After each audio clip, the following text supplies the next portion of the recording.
کۆسەی هەجیج. هەجیج یەکێکە لە گوندە جوانەکانی هەورامانی تەخت و سەر بە شاری پاوەیە و بە پاکترین گوندی هەورامان ناوزەت دەکرێت. خانووەکانی ئەم گوندە بە شێوەیەکی قادرمەیی ڕووە و دەریاچەی سیروان دروست کراون و بە جۆرێک سەربانی ماڵێک حەوشەی ماڵەکەی سەر و خۆیەتی و ئەمەش دیمەنێکی جوانی بە گوندەکە بەخشیوە. مێژووی ئەم گوندە دەگەڕێتەوە بۆ 1200 ساڵ پێش ئێستا و هۆکاری دروستبوونەکەی بوونی سەرچاوەیەکی دەوڵەمەندی ئاوە لە بەرزایەکانی باکوور و ڕۆژ ئاوای ئەو گوندە. پێشتر گوندەکە گەورەتر بووە، بەڵام دوای دروستکردنی بەنداوی داریان ڕووبەرێکی زۆری گوندەکە کەوتە ژێر ئاو و بەشێک لە دانیشتوانەکەی گوندەکەیان بەجێهێشت.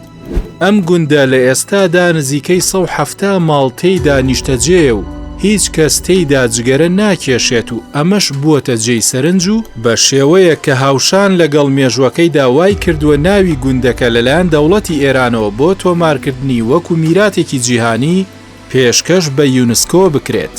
ئەم گوندە چەند شوێنێکی تێدایە کە گەشتیاران سەردانی دەکەن. گۆڕی سید عەبدوڵڵا کە کوڕی ئیمام موسای کازمە و بە کۆسەی هەجیج لە ناو خەڵکیدا بەناوبانگە.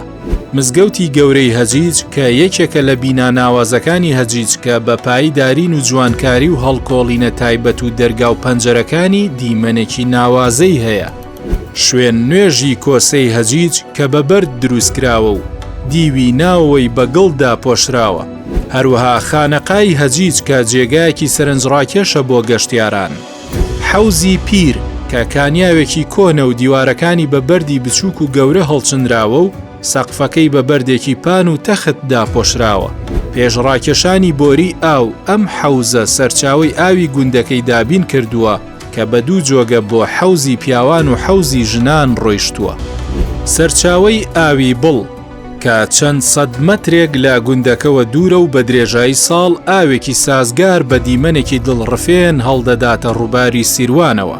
دارستانی بەڕوو دارەبەن کە کەوتۆتە دەوروبەری ئەم گوندەوە دیمەنێکی سروشتی جوان و دڵڕفێن دەداتە ناوچەکە و گوندەکە. ڕووباری سیروان و بەنداوی داریان و بوونی بەلەم و پاپۆر تێیدا کە ئێستا بەهۆی بنیادنانی بەنداوەکەەوە زیاتر بۆتە شوێنی گەشتیاری و جێی سەرنجی گەشتیاران.